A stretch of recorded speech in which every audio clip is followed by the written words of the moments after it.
area, school just started up, so I did not have as much time, but I did end up completing one extra part of my plane dilemma code. So Okay, here, great. this I created this is conflicted. So the idea is that with this is conflict with this I'm saying okay. With this method, I essentially can confirm whether this flight, my flight, or another flight essentially is conflicting. So I've been running it a couple of times and mostly through trying to figure out whether flights are conflicting or not. And I've got it all pretty much all working now, just using only two flights. So the idea is that this will print out like either this will either print out the this will print out the number of flights that are conflicted in total. So I don't I think this is just sort of an additional update. I know this isn't a lot and I hope to work a little bit more on it, but This yeah, is I do. great. Okay. Yeah, no, I feel conflicted myself sometimes about other things, but not flights. So I think that's a funny function name. So, why? Yeah, why don't you start at the beginning of the code and sort of like walk through it and point out any interesting features or things that you spent a lot of time on, or that things that you think are interesting. Okay. So the first thing I did was for this problem, I kind of just created a list of places. I pretty much imported PyCubo time, all this stuff because I predicted I was going to use this, and then I ended up creating a whole other thing for this plane dilemma. So I have my import PyCubo. I have import time random from PyCubo, import daemon, and etc. So I do create two global variables here, just two lists. I first create my list of places. So this includes just like 15, like the 15 capitals of the capitals of the 15 most popular states from top to bottom. So California is the most popular or the most populated. So we have Sacramento, California, Austin, Texas, Tallahassee, Florida, and so on and so forth. So I then have this empty list called list of schedules, which I will get into soon. So first here, I then create this idea of a class called flight because I needed to store multiple items in my list of schedules. So I had, of course, the definition of the flight, right? So I realized I needed the start flight location and the end flight location, sort of everything sort of I have generally about, let's see, 1, 2, 3, 4, 5, 6, 7, 8, 9. So 9. Oh, that's not that's supposed to be like, oh, okay. Fine. So let me fix this. Yeah, there okay. It should be that. So anyways, what I have here is that I create essentially all of these variables. I have this start flight location, start hour, start minute, start hour clocking, which is meant to represent the time zone more than anything. I then also have an end flight location, and hour, and minute, and hour clocking, and then I have scheduled. So the idea is that the flight locations are going to be based on this list of places, and that they're going to be strings. I then have the start hour, start minute, and end hour and minute. Those are also going to be um they're also going to be ints essentially, of course. And then I also have the end hour clocking, which of course is a time zone, either AM or PM. So I made a mistake of so yeah, but it shouldn't be that name. It should be a different name, I think. But at the time, I think I ended up calling it that for some reason. And then finally, those are going to be meant to be strings. And the final one, the scheduled, that's going to be like a true false, right? Is this flight scheduled, right? So of course, I do have some of the other like mentions. I do have the get start flight location and the end flight location. I then actually have the start time and end time. So I try to create a sort of like I try to create it in the form of a string, which would make a bit more sense. So you can see right here, this is a start time. So I did have if self dot start minute is less than 10. So on I have this print because I wanted to add this 0. If I didn't, it just wouldn't work. So I did that for also the end time as well, so that I would get the overall time. Then I would get def the schedule, deschedule, which I apparently never use. I was planning on using that, but so we do have the def schedule and deschedule. So this would essentially set the schedule to true or false, and I would use that value. I think I probably need to actually use a method to analyze it, but other than that, I do have, of course, the is conflicted. So this just takes one flight, takes the other, and just essentially confirms whether one or the other is conflicted. So I think I first begin with just the end hour clocking. I make sure they're not equal to the start hour clocking and so forth. I think I had a lot of trouble on this, mostly through the logic of it, because I generally had multiple different like logic issues, and I think and until eventually I hit on this and it ends up working. So this sort of code right here is, of course, how to run the is conflicted. Now from here, I also create this other method, which I probably didn't need, but I did this def create random schedule. And in this case, it sort of just creates a random, it pretty much does what it does. It creates a random flight. So I begin with the start location. I do random 014.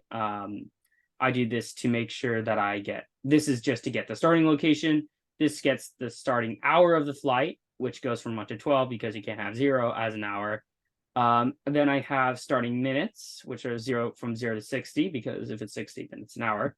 Then I have the start hour blocking, but this goes from 0 to 1. And the idea is that if it's equal to 0, then it's AM. If it's not, then it's PM.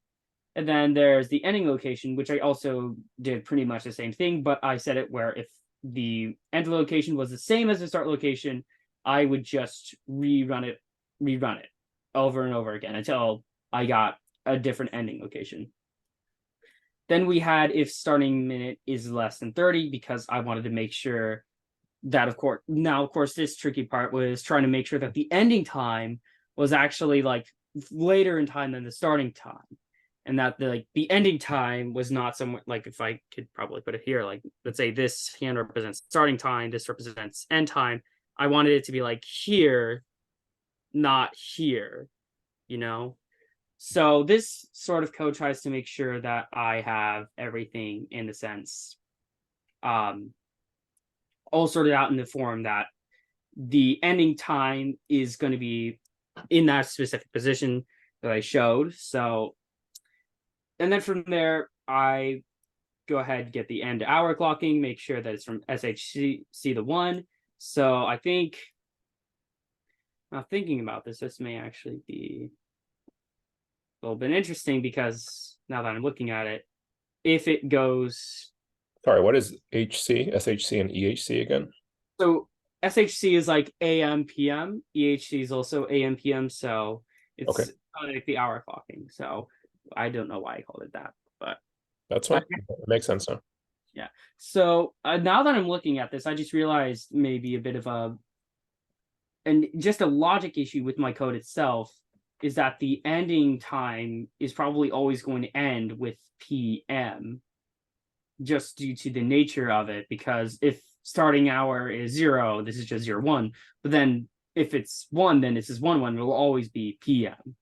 So I'll probably, let me just do this real quickly. Oh yeah, I see what you're saying. It's if they're the same day, or maybe if they cross the day boundary, that might be an edge case. Now Yeah. I'm thinking You're saying before, if it was if the starting time was in the morning, then the ending time could also be in the morning or could be in the afternoon. But if the starting time was in the afternoon, then the ending time could only be in the afternoon, because I think this is for only same day flights. It's not any flights that cross midnight. Is that right? Yeah, so I think I find that even then I do get flights that do kind of do that. So in this case, I'll keep this for now because I'm thinking I'm making that assumption as you said. I probably want to edit this a bit just to make it a bit more evenly balanced that I'm getting like AM and PM at equal amounts. But then again, this is I think, yeah. I think it's fine. I mean, there are many ways to get these things to work, and it's good to make assumptions as you go along, like not get bogged down in trying to design the perfect system up front. So yeah, I think that any design choice you make is fine. Okay. So then from there, I kind of go along with the my flight. I define it. I generally just set everything else to false because I was planning to set the first one true, but then that was before last time. So I then, of course, add the flight to my list of schedules.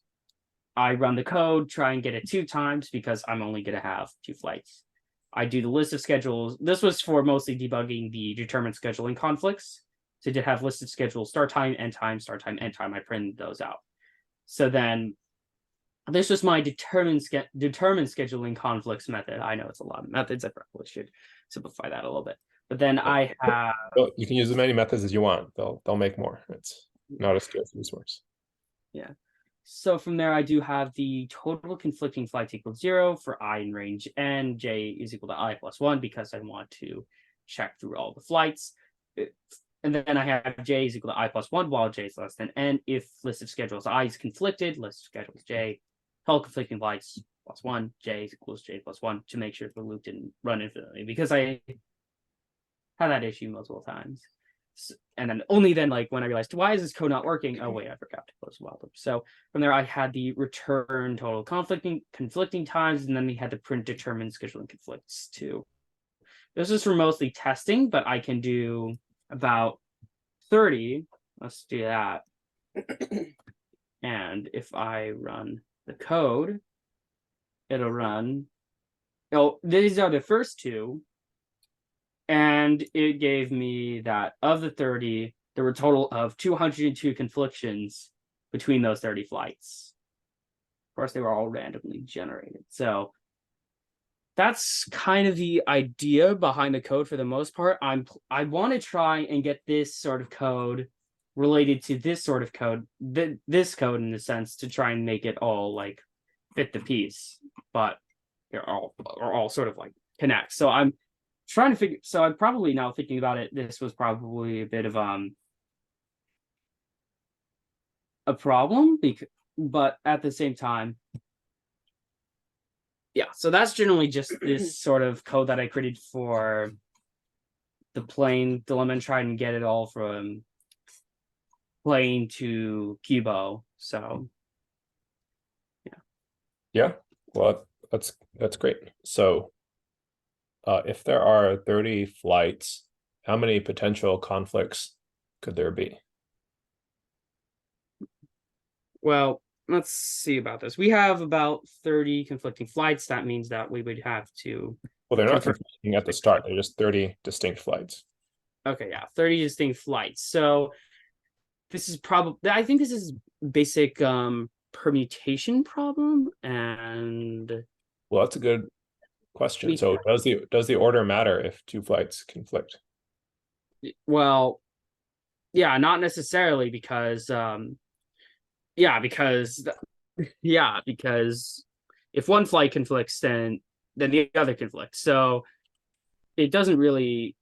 Yeah, so let's do that. So in this case, we just need to use like a combination formula. So we just have, so I think just to confirm that we have there being the number of combinations, the total number of objects in the set, and number of choosing objects from the set.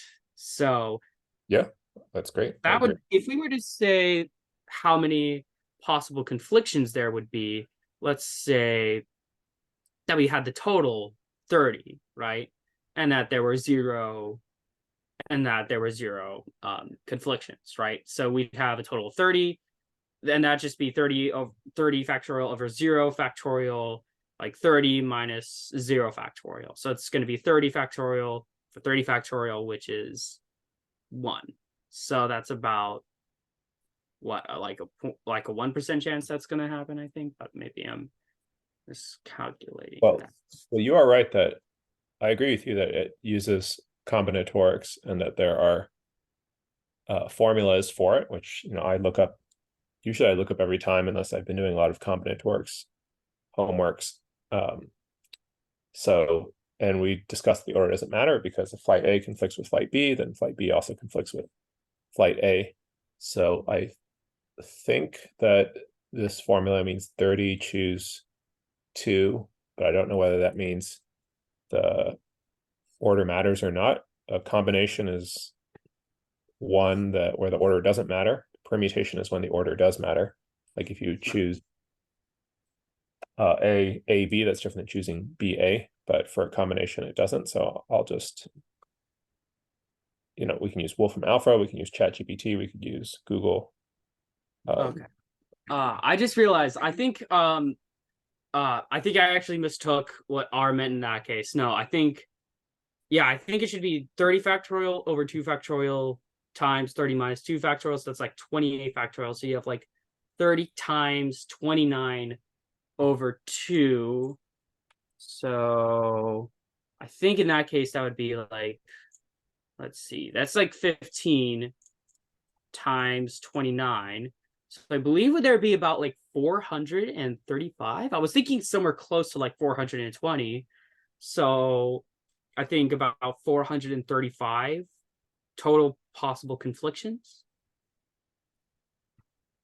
Yeah. Okay. Well, that's good to know. I don't have an intuition about that, but that sounds reasonable. If you told me there were like a billion conflicts in 30 flights, that doesn't seem believable. And if you said there were like 10 possible conflicts, that doesn't seem believable either. So 435 sounds right. And if you were able, down below, you printed 202, that also sounds believable. So you're saying like half of the conflicts that could occur do occur, a little less than half, which means you avoided, the majority of the conflicts. So we don't have a basis for, I guess where I'm getting at is like trying to develop intuition for both of us about the order of magnitudes, like the range of numbers we could get, and then whether a schedule is good or bad.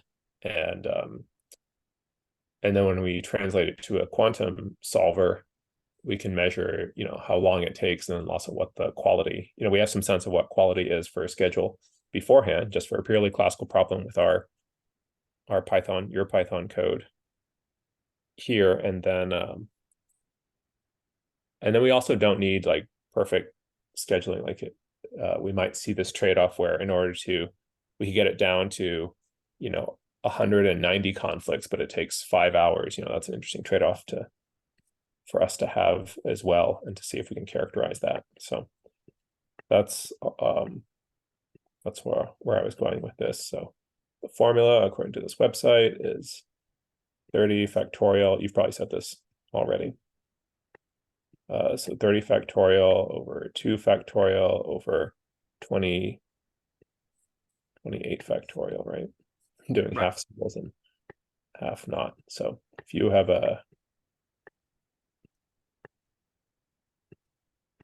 horrendous handwriting. Okay. So 30 factorial over 28 factorial would be 30 times 29 over 2 factorial, which is just 2. Okay. Does that look right? Do you agree? Yes, that was actually the math I got to. We can even probably simplify that to 15 times 29. So it becomes just a basic multiplication problem of just 15 times 29. And that's precisely what I did with my own calculations and that's how I got 435. So Great. I love the mental hacks. So, okay. Then, yeah, how does it change when you run it several times? You've probably done this already, but just to satisfy my curiosity, let's run it a couple of times. okay. So let's say it's 50. I'm going to predict that at least that there are going to be, let's see, that's going to be like 50. That's like 49. So that's like 25 times 49. So there's about 1,225 possible conflictions. So let's see. I think okay. So that's 705. If we can actually, I think I'm gonna try this real quickly. So 705 divided by 1225.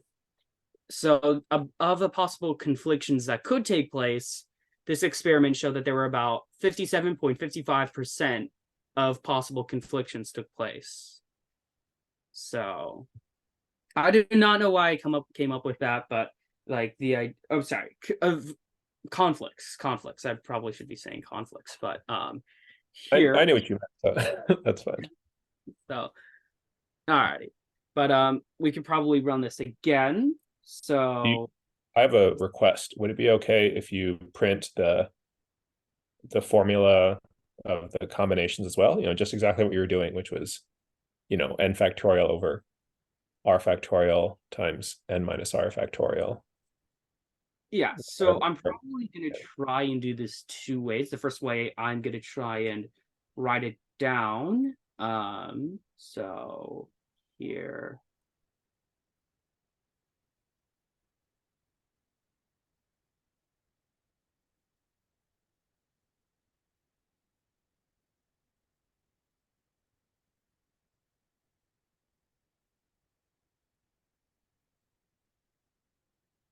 And the way I saw this, it was so so this is going to be like the total possible outcomes. That's NCR. The n is going to be the total all the items in the set, right? So like if you have like say 50 flights, then n would be 50, and r would be how many of them are you choosing or comparing. In this case, we're comparing two flights to each other. Right, r So will be 2.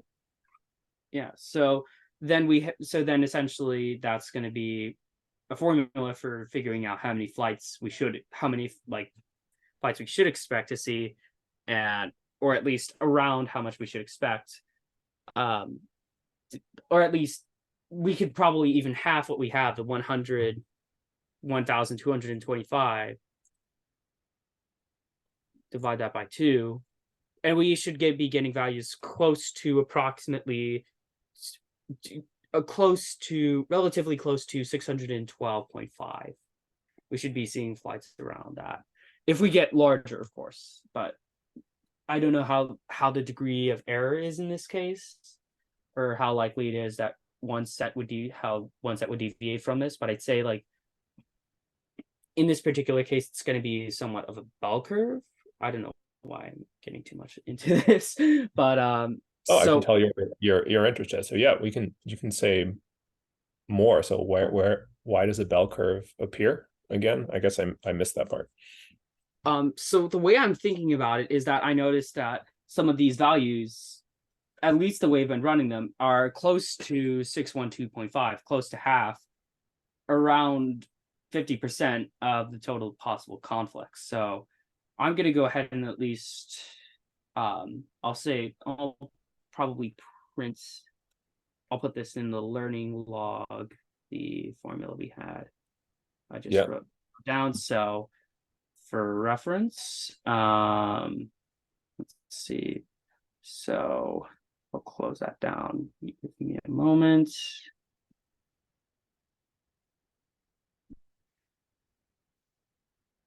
All right, give me a moment. So sorry. No, this is all part of the process. Like it's your learning log, for sure. I'm just along for the ride. So please use it to write whatever you think is helpful, and then we'll have a record. I can read it too.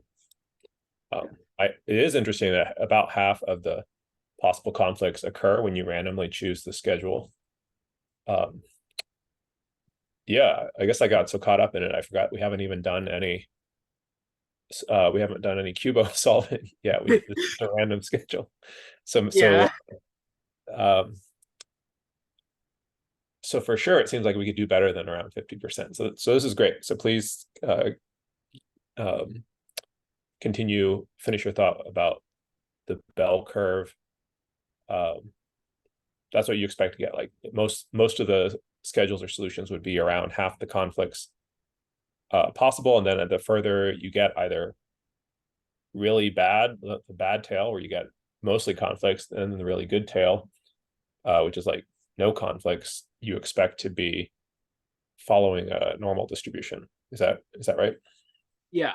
So I'm thinking at least the way I've organized everything is due to the randomness sort of my thing. I feel like, of course, there are a couple of errors here that don't make this bell curve entirely flat. Of course, it's of course the computer not being completely quantumly random, but there's also, I think, issues even with this ending hour clocking sort of thing. But what I'm thinking is at least the reason why we're seeing this like more values appear near the middle is because my randomness is approximately like 50-50. So a flight, I don't know if that means that a flight is approximately 50% like going to be conflicting, but that's actually kind of an interesting thing to think about. How many, if my in my random thing, how many times is it likely that a flight would conflict?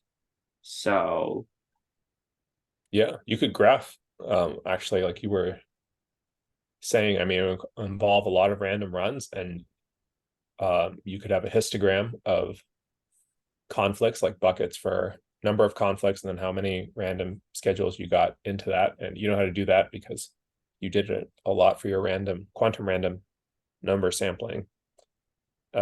And the definition of the normal distribution is if you're adding, like n random variables that can take the value, I think it's like 1 or -1 for being centered around 0.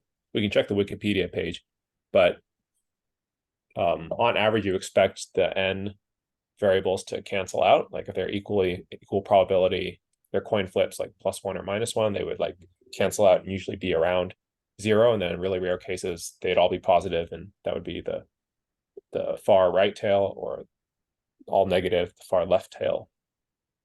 And I'm not for sure that your random choice would lead to it, but it could, and then that'd be surprising because you didn't choose coin flips. You didn't choose to add coin flips to get the distribution. You did something which looked different, but still ended up being could be the about same distribution as coin flip. That would be interesting to know.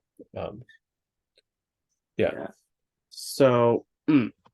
but Thinking that's a side tangent. We don't have yeah, to we don't have to go there now. yeah, yeah. So I may work on that. But anyways, for the most part, I think that's about it for the at least that sort of area. So that's a pretty interesting tangent that we could probably discuss, you know? So Yeah, I'll make a note of it. So your hypothesis.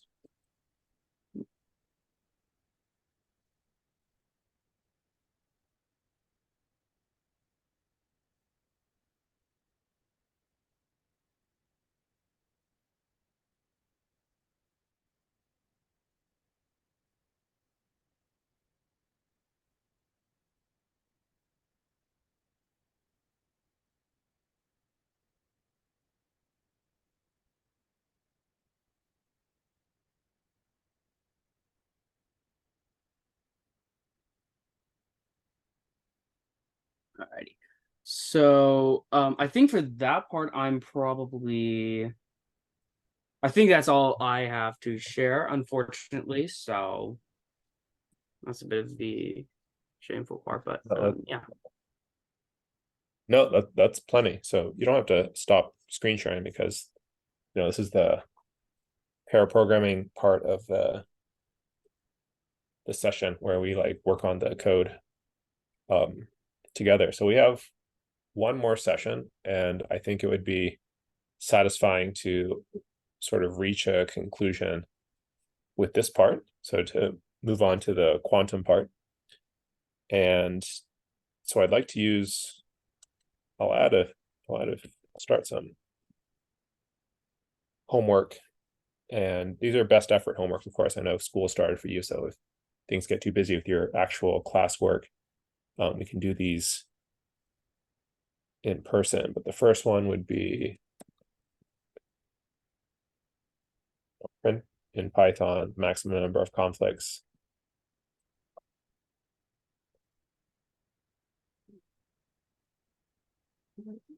Let me see. according to the combination formula that you worked out above. So alongside the actual number of conflicts. So this is like quality of schedule or randomly chosen. And if it's okay with you, let's use the rest of this session to translate it to the Cubo setting so that we can run the Cubo solver on it. And just to see, 733 conflicts. Is that slightly worse or better than average? So I think that's slightly worse than average. Most of these values appear to be a little slightly worse because what I predicted to be half is like 612.5. So a couple of these flights did manage to be less than that, I think. So there's 705. There's 600. There were 600 flights in one trial.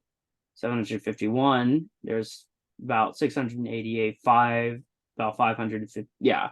So these values, now I'm looking at them, appear to be a little more shifted slightly to the right. But maybe that's just because I'm not looking at enough trials. So that's at least what I was seeing. So Nice. Yeah, I saw some that were like 200 something, 500 something. So cool. And then I'll add homework problem number 2 is plot histogram, using whatever you used before. It could be matplotlib, which is like the most popular Python plotting. It could be, do you remember what plotting software you used to create those histograms? so for the plotting software, I had access to of course, the IBM quant, I think. Let me see. Yeah. So for the IBM Quantum, I think Cubo or no, Qiskit actually provided the this whole class where you could actually utilize a histogram. So yeah. Oh, well, never mind that. I mean, you can use, I'll make this like optional because you can use a package called matplotlib, which is incredibly useful. Like you won't regret learning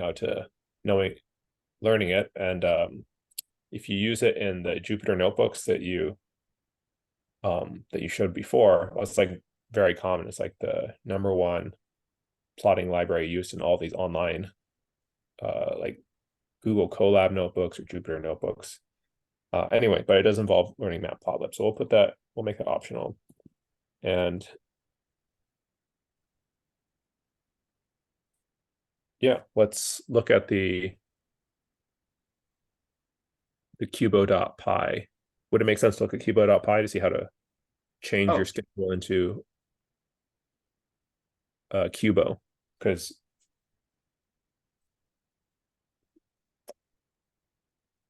yeah, okay. So this is solving it for spins, and then you create a Hamiltonian, which is basically just a fancy word for saying create a loss function or a cost function. It depends on which way you look at it. Loss or cost function for solving, and then you want to minimize. So PyCubo is trying to minimize the loss or minimize the cost. And so so we need to map the problem of schedules. And let me take a stab at drawing. And I've had practice thinking about this because I've been trying to prepare for this other class on data structures and algorithms, and interval scheduling is like one of those classic problems that I plan on using to teach. But okay, so let's say you randomly choose a bunch of flights and they look like this. I'm not able to draw them truly randomly, but you have some things that look like this, and we can call flights like F1, so F2, F3, so on and so forth. and let's call it n. Like you choose, you're randomly generating n flights, and you have, your code does this. Each of those bars has a start time, start hour, start minute, start, AM or PM, start city. So pretty elaborate, like actually more elaborate than we need. So elaborate that you've actually like created a harder problem where there's this additional metadata, which is the start city and end city, which is totally realistic. Like as I framed it to you, flights definitely have a start city and end city, but I guess I was proposing a much simpler problem, which is like interval scheduling instead. More like you have people requesting conference rooms at a school, or scheduling classrooms for classes where any class will do. They're interchangeable, and you don't have to make the start city of a following flight same as the beginning flight. But we'll ignore the part of the start and end cities, and we want to map it to, so if you remember, we had the Cubo had a set of constraints where you had a set of variables, which could be spins, which means they take values of +1 to -1, or they could be binary Boolean variables where they take values from 0 and 1.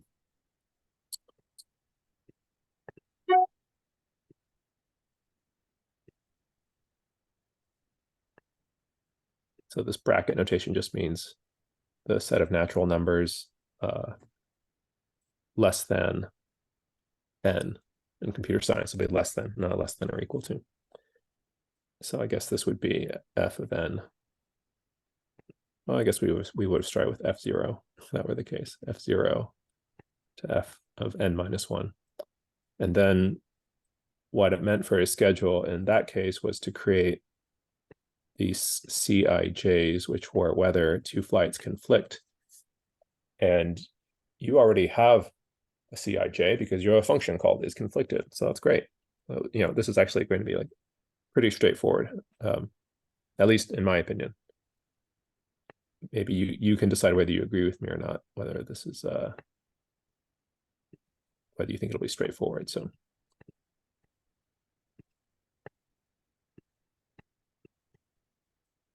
now I'll type it to avoid my bad touchpad handwriting. And okay, so you have is conflicted, and then you have between f of I and f of j. And I'm sure I'm missing something from your Python code, but since you're the author of it, you probably know what it means. So to determine this Cubo schedule Cij, or the coupling factors between these xi, xj variables, you're going to call your Python function is conflicted, and it's probably going to take just two variables, which are the two flights, based on their setting, which is and what else is missing? So if you want to solve for spins, which, yeah, let's solve for spins. That's very equivalent to just convert it otherwise. So if it's a spin, then that means that xi is taken from -1 and +1. So when you read the solution, you expect that. And that's a good question, whether -1 means flight is not scheduled and +1 means flight is scheduled. That's my assumption as well, but we'll find out. Okay, what else is missing from our Cubo problem? Let's see. So I know at least I've not been able to implement this. Oh, sorry about that. That's right. But as well, I have the scheduled and deschedule. So the idea is that those will represent the sort of if I go back here, because this is where everything was clear. The idea was that this would sort of follow with the x sub I and the x sub j, the schedule and deschedule in a sense. So Yeah. I think at least in this case, well, you know what? Actually, I can do this, um, because I need to do this anyways. If I go back to here, I need to figure out a way to access the schedule. So I'll just do this.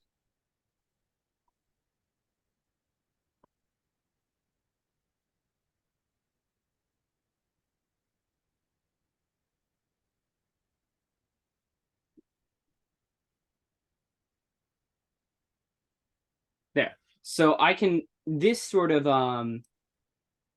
the idea with this is that from now then I can actually confirm in this sort of program like determine scheduling conflicts, which then I can also just say if list of this is conflicted and list of schedules I dot get schedule and list of schedules j dot get scheduled. And the idea is that if both plane flights are scheduled, then they will count the conflictions. So from here, I think we can sort of just implement this plane dilemma solver I kind of created in a sense, using these sort of values, I'm thinking. So yeah, and I'm sorry Yeah. if I keep on saying conflictions. I keep on trying to say, I mean to say conflicts, but yeah. That's okay. Research papers are full of mathematicians and researchers making up new names. I would say it's like the chief joy of research. One of them is you get to make up new terms. Some scientists choose to name things after themselves. Others just choose, their mathematical concepts called knots or weaves or fibers sheaves. That's good. That's one of my favorites. In donuts, you can top in topology, there are shapes that are like toruses. So yeah, don't worry about making up new words. You can use it in your next future paper. And Okay. and yeah, so you've discussed your own solver, which is great. So the problem that you were solving, well, I'll look up the actual name of that problem, but the simpler problem that is the Cubo problem is just interval scheduling. And so you were discussing your own heuristic about how you might write your own solver, which I encourage you. Again, this is optional homework B, is to continue with your heuristic solver for a schedule, minimizing or maximizing conflicts. It depends on whether you're like a villain or a hero or like a competing airline where you want to make their solver as bad as possible. But the Cubo solver, PyCubo, does a lot of this work for you. And let me draw some arrows, and then we'll look at the documentation for Cubo, how to set it up. So the coupling constants, if you remember, there's some cost function, which I've unfortunately drawn with this goofy wide stroke font, but the cost function or the Hamiltonian is this, and you want to, let's say, minimize it, then there is in the solver, there is a term I'll put in front here, which was not the two input terms, but it was just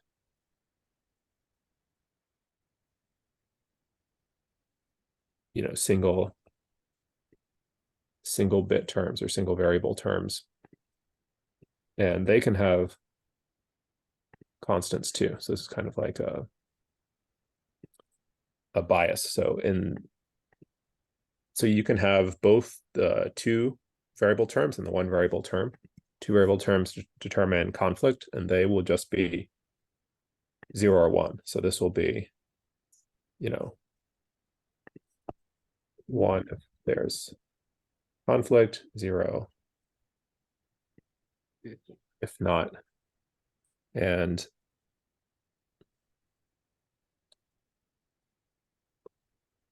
let me think. So if they're spins, we want to minimize conflicts, then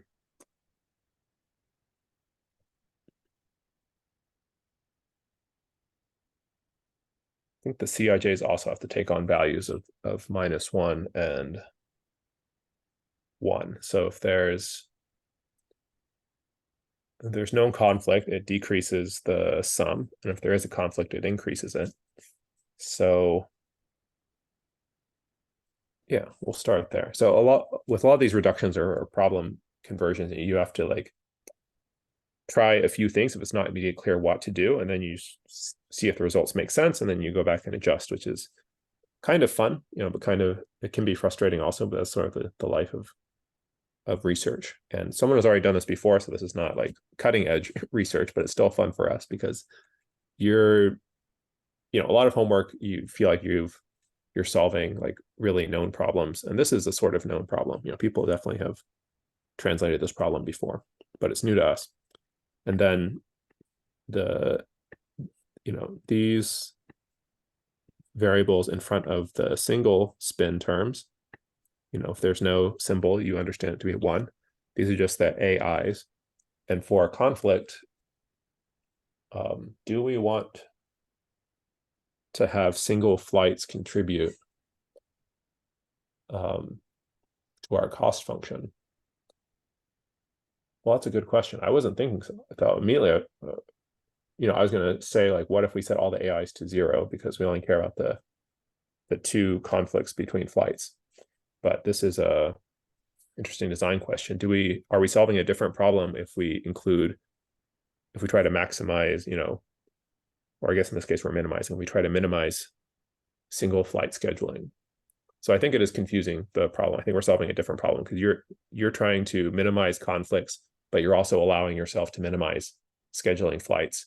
And then the solution to that problem would just be schedule no flights, and then you have no conflicts.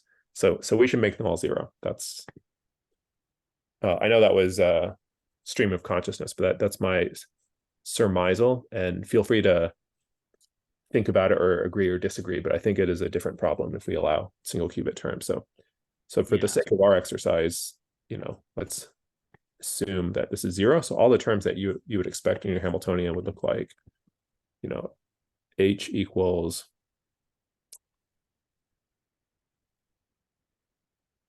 like C 0 times, well, I guess it wouldn't be 0 because you can't schedule a flight with itself, but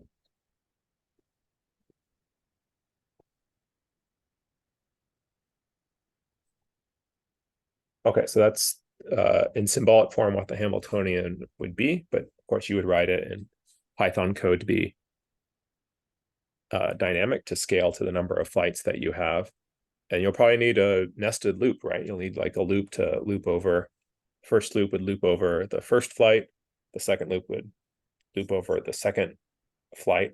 And then you would use your isConflicted function to determine what the value of C01 is. Like this is the CIJ. And then you would have some checks. You'd have some if statements inside the loop. For example, if the J is the same as the I, you would skip that because the flights can't conflict with themselves. And, at the end of it, you would have an H term, and it would be H, constructed probably from, you would probably have like a running list. So I'm guessing, you would have H, I wonder how you start with an MT. Start with MT Hamiltonian, and then you have a I and range n for j and range n. If I equals j, do something, and then otherwise H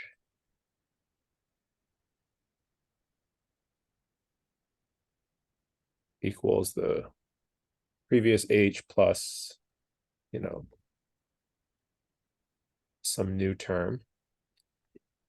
And then when you're done constructing the Hamiltonian, then you pass it into the Cubo solver and you say, solve this H.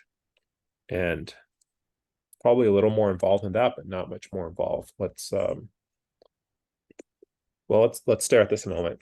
Does this bring up anything for you? Agree, disagree, strong feelings? So I do want to mention that I do have sort of this code that is meant to solve this sort of Hamiltonian in a sense. Oh, wonderful. You've already done this. Okay. Yeah. So the tricky thing then is it's generally just taking any sort of random thing that's not even really implementing it in terms of like the problem itself. So I do have my plane dilemma, but this is completely unrelated to this part right here, to this area. So I think then the one thing I need to make sure to actually figure out is how do I write this in terms of what I have stored. So how do I make the planes and store them as these sort of Boolean variables? That is something I will need to consider. So Oh, great. Does this code run? Are you able to? yes, actually. So here, so I'll take this. I tried 30. I tried the value of 30 and and I think my computer almost used up like a good chunk of its RAM memory just for the 30. It was like 98% or something. So I'm going to do this because this one I think the computer can solve with, yeah. So this thing essentially just solves and tries to maximize the amount of number of flights it can take with the least amount of conflicts. So how many, I think, flights does it take for it to solve a certain number of conflictions? So I think on this part here, I just need to essentially put this code and implement it on this plane dilemma right here. So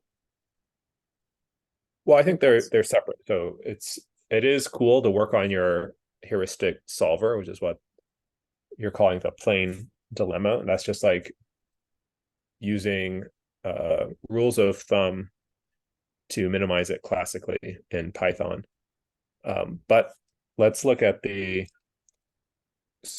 documentation for PyCubo because it shows you how to create the variables, and you can. I think it's slightly different than what you have. You are going to have spin variables, so you're going to be dynamically creating a spin variable for each flight, and then you're going to multiply it times the CIJ, the conflicts that you've computed with is conflicted. So you're going to import into the module your is conflicted function, which means that you may have to write is conflicted in a way that is portable. That means like you probably put it in its own module, and then you import it into both the two places, into your heuristic solver and then into the PyCubo solver, if that makes sense. So okay. yeah, let's see. I think I have a link to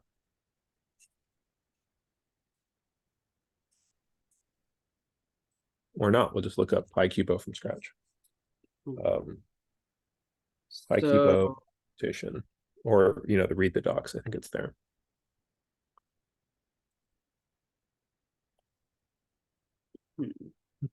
Okay, so it compiles. So after you create the H, the Hamiltonian function, you have to compile it, and then is it just calling to Cubo? Let me send you the link to. I'll post the link in the learning log. Okay. All right.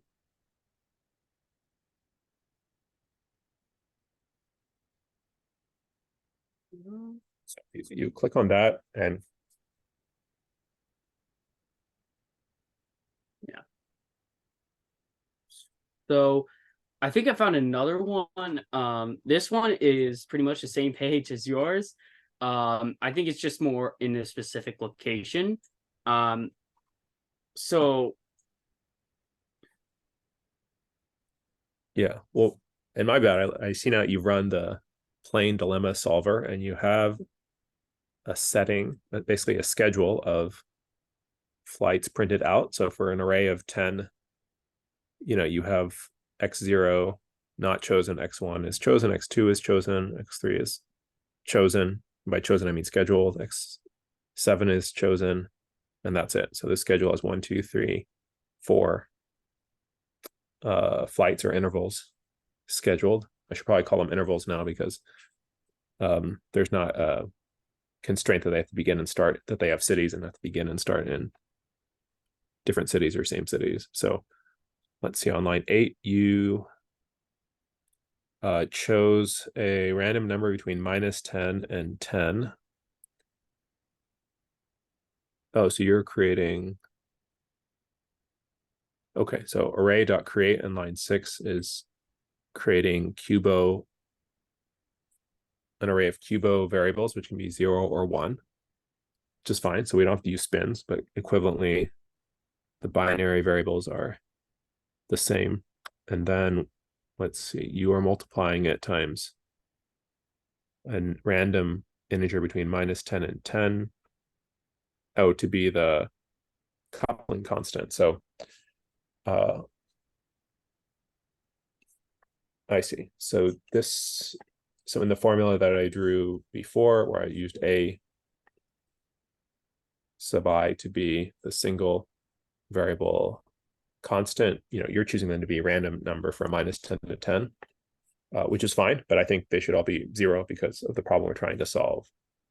Setting them randomly is also an interesting problem, but it's a different problem. So, but I mean, you can run both and see substantively what the differences in the solutions, because they should be very different. Like, this gave us a schedule of 4 flights, which is not nothing. I expected it to be, based on what I said before, I expected it to choose no flights. It was minimizing, or, maybe, yeah, that's a question. It's like whether Cubo should, how we tell the solver to maximize or minimize.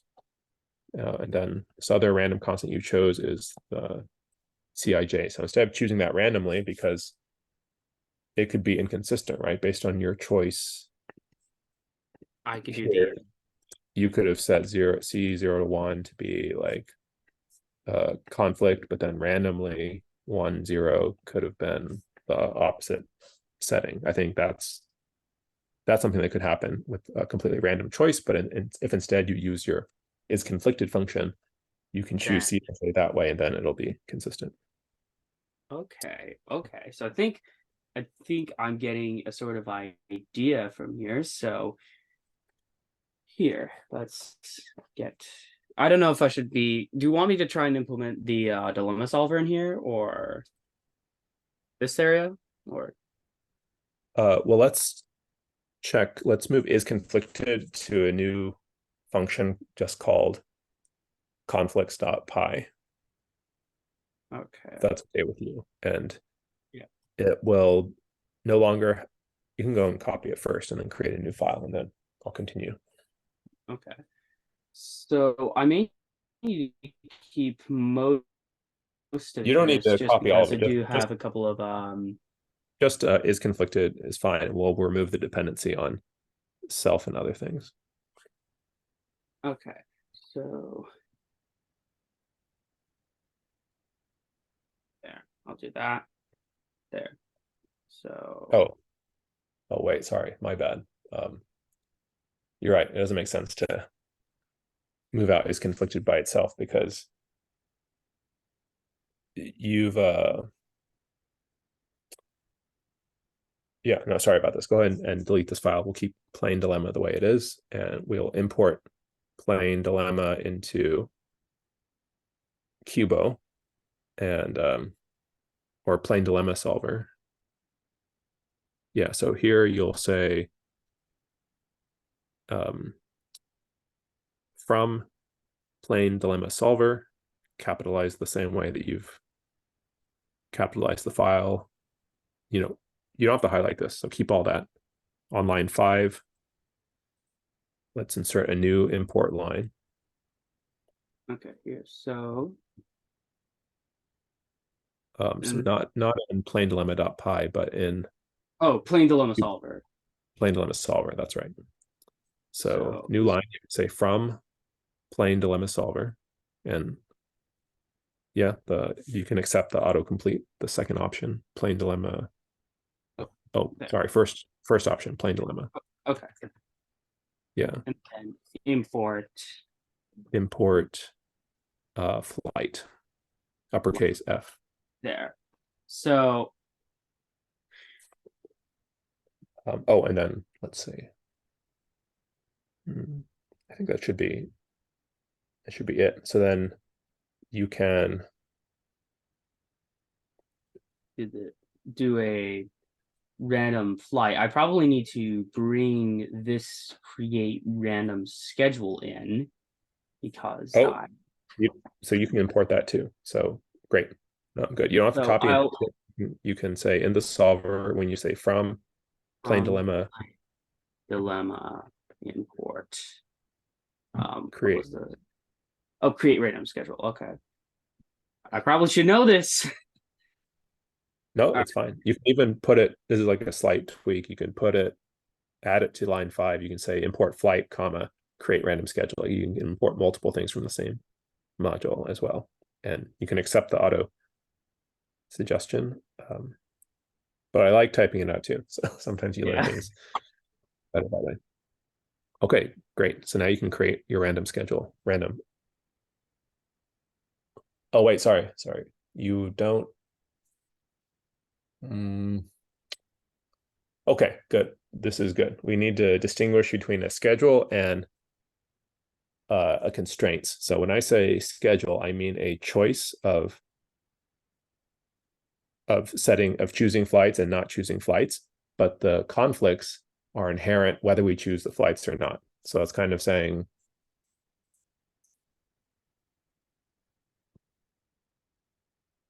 yeah, like there's a flight that leaves from Detroit to Miami, and it always conflicts with the same flight going from Detroit to DC. And we can choose one of the flights, like the first flight from Detroit to Miami. We can choose the second flight from Detroit to DC, but we can't choose them both. So our choice of them is a schedule, but the conflicts between them sort of exist across any schedule. And so your function where it says create random schedule, I believe should say create random, let's call them constraints, even though they will also tell you conflicts. So let's double check that. So do you understand the distinction, and is that correct? Is the create random schedule actually creating a setting of flights and no flights, or is it randomly choosing which flights conflict with each other? The create random schedule, that just creates what flights exist. It's this determined scheduling conflicts that sort of determines everything. But this thing itself, the create random schedule I don't think has any hand in actually checking for any conflictions that is conflicting that does that. So let's see. Okay. Yeah. So my request is for you to rename create random schedule to say create random constraints instead, because it's the constraints that give us our CIJs. And then the schedule itself will be the setting of the XIs and the XJs. So it's good to distinguish between the two of those. Okay. Great. So, well, of course, this would mean I also have to get the list of schedules. So I think I'll also import list of schedules just so that I have that, because this function also details that I add everything to the list of schedules. So I don't think it would work if I did not include the list of schedules. So now that I have that, I think from there I can use the list of schedules. So instead of this, I can say list of schedules I dot is conflicted, and then list of schedules J. And I think from there we remove this part on the left, right? The random dot random negative 1010, right?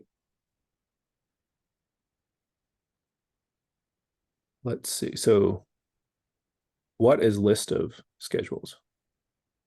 List of schedules. In this is just generally the I put it as an empty list, but this is where I actually put all the random flights. So Oh, I see. Okay, so I have another request, which is that it's okay. It's great to use list of schedules internally. It's what's called like a static or a module variable. So it's visible to everything inside the module plain dilemma, but it's global within that module, and it's not good to export that or to depend on it in other modules, because then you're kind of like allowing global access. It kind of violates this principle of modularity, where you want plain dilemma to know everything it needs to be self-contained, but anything else? so create random constraints, you want to return the list of schedules, and let me show you how. If it's okay, let me show you how I would do it in plain dilemma.py. So Okay. so list of schedules is totally fine to keep it in here. I would create a local variable inside of plain dilemma. So if you scroll up to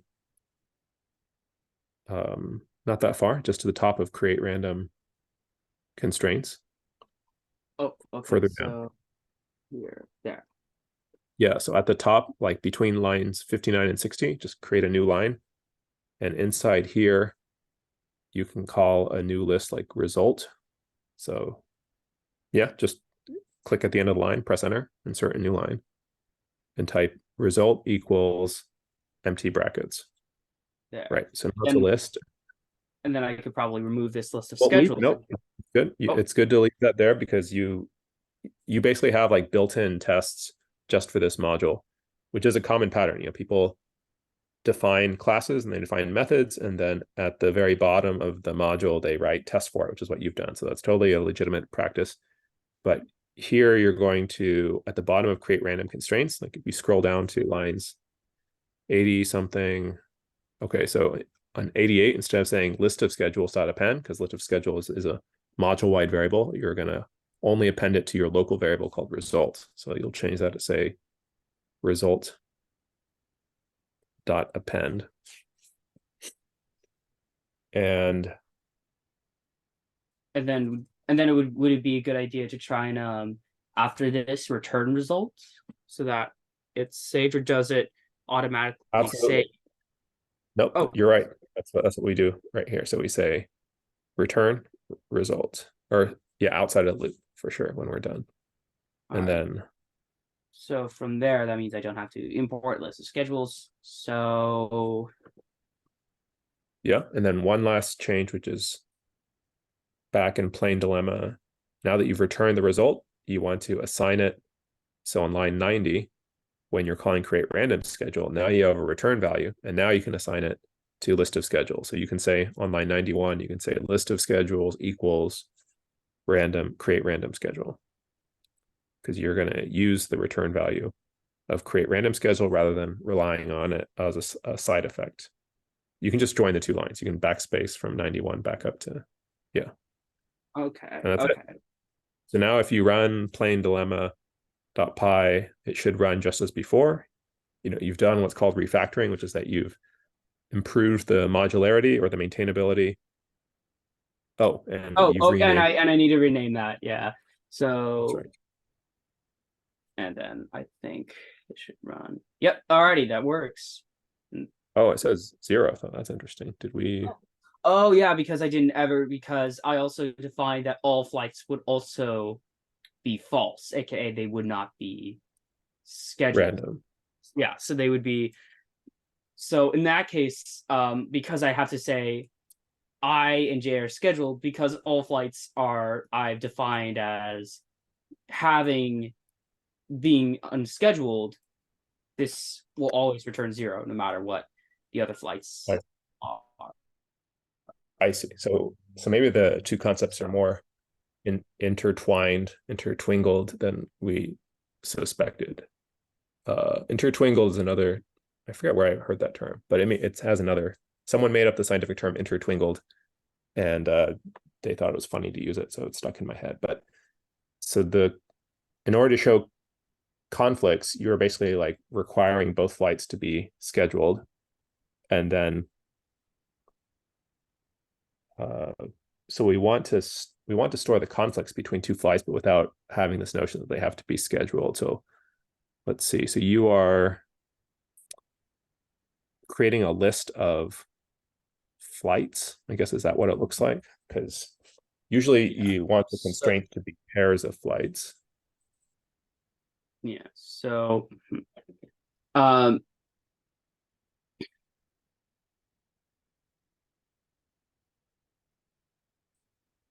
the tricky thing is now with this sort of idea, I don't even really need this scheduled sort of idea, because these sort of variables itself sort of already make it where I don't need that. The is conflicted itself, the xi xj. I'm thinking I may not even need this part of it. So let's see, because now with my I see an issue, because the tricky thing is if I, I run it again on the second one or so. Um, oh, I got it. There we go. That's simple. Yeah, So that will definitely do it. The form, I think, and we may have to wrap up, even though I'm enjoying this. I think a good intermediate step would be to change the format of create random constraints to return, let's see, either pairs of flights that conflict. It will be a Python dictionary where the keys are going to be a tuple of I and j, and it's going to return true if there's a conflict, and then false otherwise. So let me sketch out kind of how you would do it, using your existing code. I don't think it'll change it too much. So the Python dictionary would be, you create an empty dictionary with curly braces. Have you used dictionaries before, or hash maps? so for the most part, yeah, I think I have used dictionaries, though it's been quite a while. So I think I'll reread a bit on how to use them in particular, just to make sure I get sort of the idea of how to use them again, just because I think I get the idea. I think it's a bit rusty, if that's the idea. So That's okay. So you can, dictionaries map keys to values, and the keys can be tuples. So in this case, the tuple is going to be the flight I and flight j. So if you want to set there to be a conflict between flight 1 and flight 2, you would say conflicts open square bracket, and then the tuple, you can declare tuple literals in Python with just parentheses and commas, comma 1, comma 2, and then whether flight 1 conflicts with flight 2. It's probably going to be true, because if they didn't conflict, you would just leave that key out. And then you also want to do the symmetric relationship. So whether or not that was true, which we've said it is, you would assign the symmetric relation to it. And so once you have that dictionary in that form, down here, when you want to call like is conflicted, you would instead just say, conflicts I comma j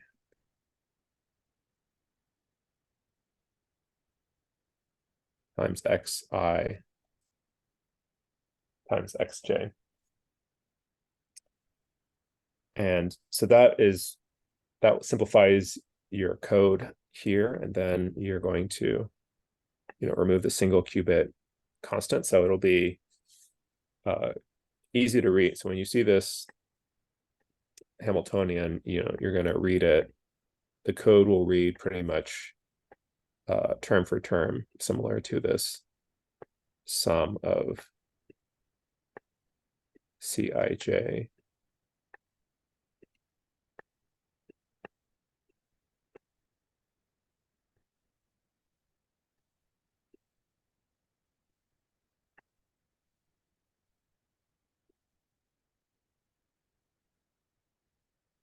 Okay, and then the remaining question is like, well, how would you create this dictionary to return it?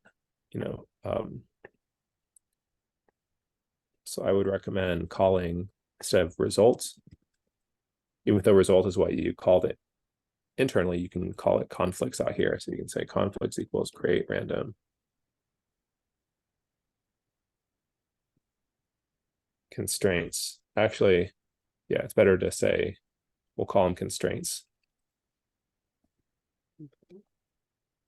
Constraints equals create random constraints, just because we'll leave conflicts for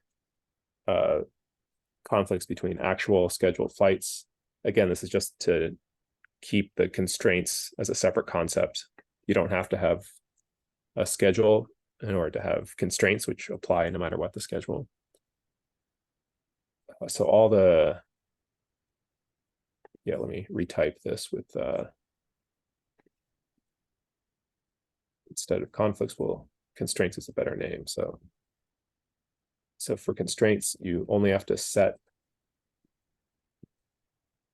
to true if there is a constraint. So, you might have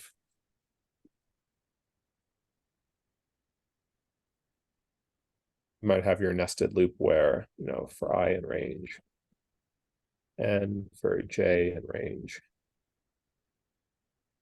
and then you set the constraint for I and j if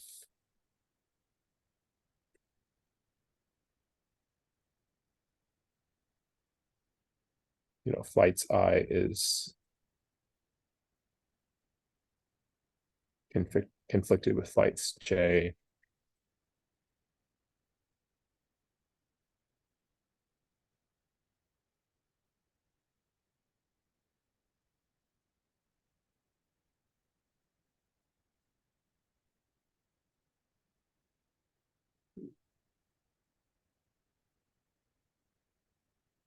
Okay.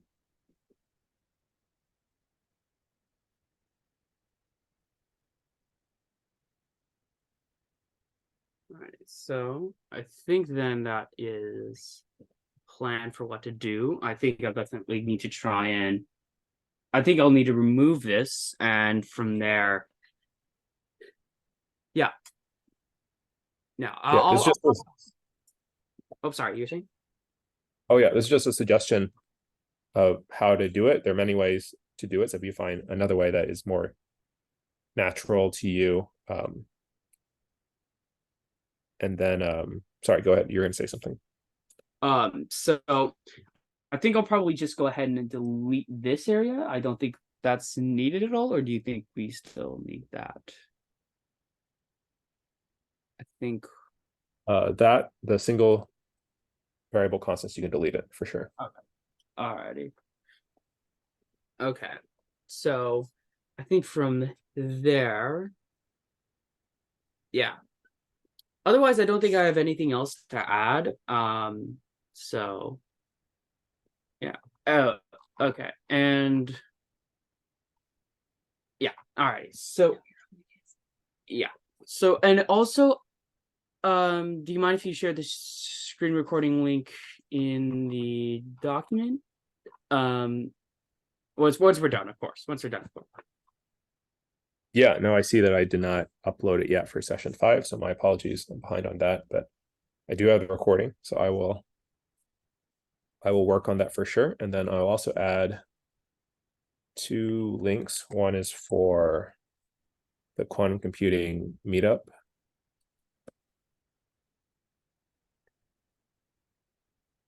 It's on September 2nd, which is, it's not very soon, but I think it's on a Saturday.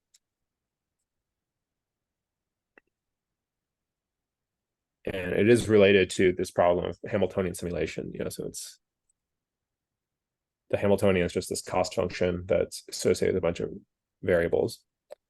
And then I'll also find this quantum computing Discord link.